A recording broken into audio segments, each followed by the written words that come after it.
Bem, a minha apresentação vai ser sobre um parasita que quase toda a gente vê, quase toda a gente conhece, creio eu. É sobre as carraças, como já devem ter notado. Onde é que carrega? Obrigado, sim. Mas o que são exatamente as carraças? Segundo o que eu investiguei, são ectoparasitas hematófagos do filo artrópode, dos artrópodes. Eu recolhi os termos em latim. Da classe Arachnidose, aracnídeos, da subclasse Acarina, que é a subclasse também dos ácaros, também conhecidos por carrapatos ou chatos. E também, pelo que investiguei, é um animal, isto é um aspecto em comum que tem com as baratas, um animal amplamente difundido, exceto em zonas frias, como é óbvio. E como é característico dos artrópodes, as carraças têm um desenvolvimento indireto, isto é, desenvolvem-se por metamorfoses. Elas começam por ser um ovo, do ovo sai uma larva hexápoda, uma larva só com seis patas, faz uma nova metamorfose, uma ninfoctópoda, 8 patas, e depois o adulto. As larvas, as ninfas, o adulto normalmente são parecidas. A larva, a ninfa, normalmente é uma miniatura do adulto. Salvo algumas exceções, não há grandes diferenças. E as raças são classificadas em duas famílias, em função da presença ou da ausência de escudo dorsal. A Argacidae e a Ixodae. Qual deles é que escreve? Mas eu escrevi mais ou menos. Está bem, obrigado. Sim.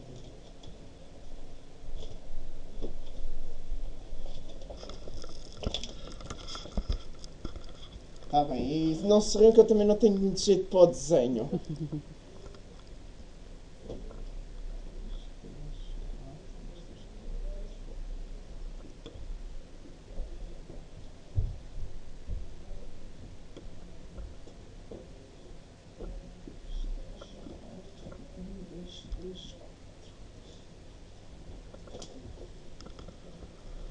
No caso das carraças da família Argacidae, tem um dimorfismo sexual indefinido, isto é, não é possível distinguir a olho nu qual é o macho e qual é a fêmea.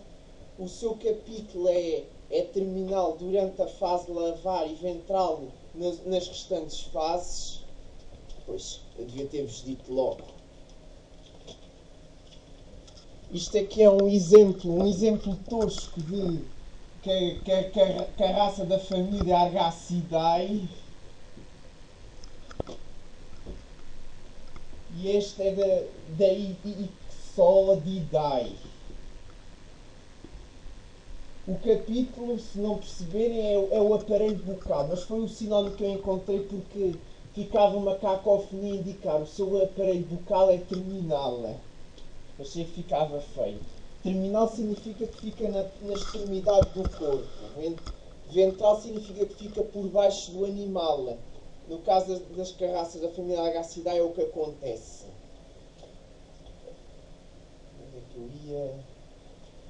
Sim, ao contrário e as carraças da família Agacidae, ao contrário das da Ixodidae, não são tão dependentes do seu hospedeiro.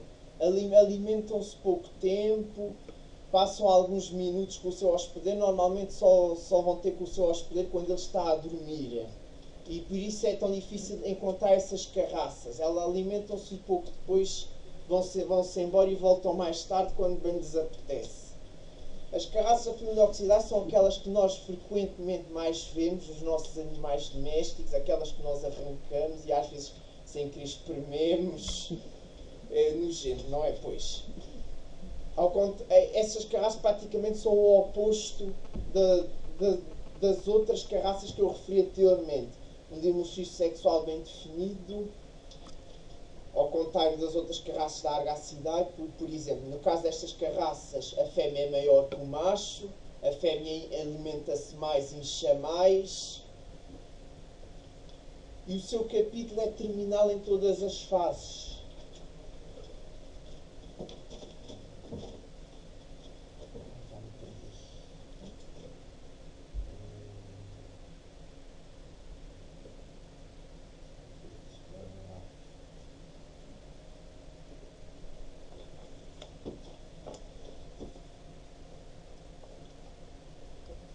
Sim, não, eu já passei.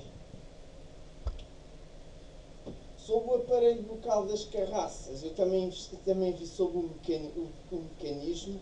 Ela, para se agarrar ao seu hospedeiro, ela usa os hipostómios para se fixar, fura a pele com as quelíceras e os pálpos, ela também tem os pálpos, mas os pálpos são apenas o revestimento externo das quelíceras e dos hipostómios. Enquanto a carraça se alimenta, liberta a sua saliva no hospedeiro e essa saliva tem propriedades anticoagulantes e anestésicas, o que permite a carraça picar sem o hospedeiro dar por isso, e anticoagulantes porque pelo menos ela absorve continuamente o sangue.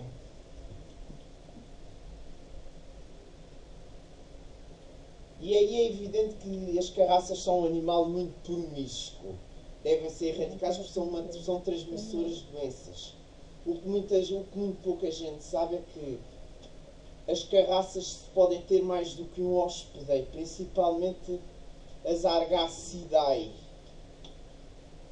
As Ixodidae depende das espécies. Há espécies que passam a vida quase inteira num só hospedeiro, há umas que só passam 2 e no máximo 3 hospedeiros, porque há espécies de carraças que quando fazem metamorfose ou quando fazem metamorfose abandonam o hospedeiro, porque a carraça para fazer metamorfose, desovar e tudo mais precisa de se alimentar, como é óbvio, precisa de energia e o seu único alimento é exatamente o sangue.